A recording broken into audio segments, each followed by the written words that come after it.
Es una novela en la que reconstruyo el desastre del 98, ciñéndome a la pérdida de Filipinas y muy concretamente a la apasionante aventura del destacamento de Valer, un pueblecito de la isla de Luzón, en donde 50 soldados españoles al mando del capitán Las Morenas y el teniente Martín Cerezo defendieron la plaza durante un año, durante el cual pues, España perdió esa guerra, los Estados Unidos de América impusieron su dominio sobre las Islas Filipinas y los españoles siguieron luchando sin saber que aquella plaza, al igual que toda aquella tierra, había dejado de ser española, ¿no?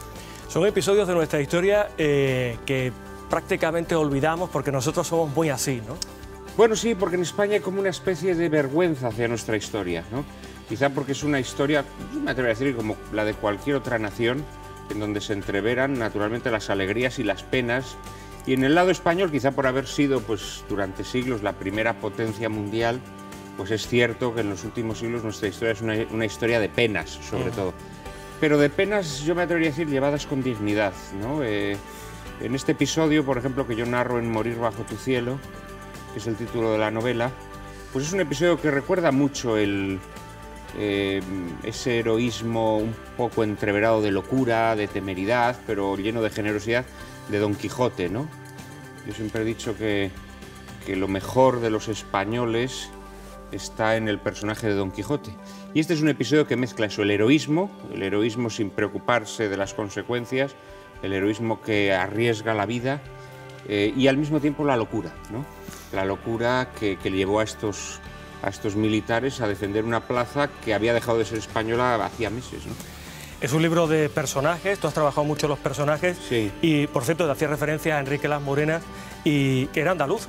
Hay varios Enrique Las andaluces Morenas en era el un libro. gaditano, efectivamente, y está también el doctor Vigil, que era un teniente médico, el médico del destacamento que salvó muchas vidas, por cierto, de enfermos, sobre todo con el beriberi, una especie de avitaminosis que contrayeron muchos de los soldados que resistieron. Eran ambos andaluces. El doctor Vigil era marbellí.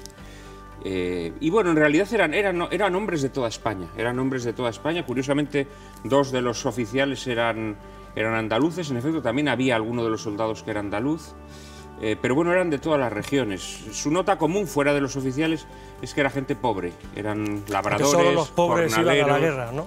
Efectivamente, los hijos de familias ricas, a cambio de pagar una cuota de 2000 pesetas de la época, que ciertamente pues, era una cuota fastuosa, se libraban de ir a la guerra, ¿no? Y esta es una de las claves, yo creo, de la injusticia radical del sistema de la Restauración, ¿no? En que verdaderamente, pues a la hora de la parte dura, digamos, del patriotismo, siempre se cargaba sobre las espaldas de los pobres. Es un libro épico de aventuras, hay romanticismo también, pero también hay algo de política porque hay alguna similitud entre la situación de entonces y la de ahora. Pues sí, yo creo que sin duda la Restauración fue un régimen político que trataba de cerrar heridas del pasado, guerras civiles, las tres guerras carlistas, pero que las heridas hay que cerrarlas de verdad, no puede uno cerrarlas en falso.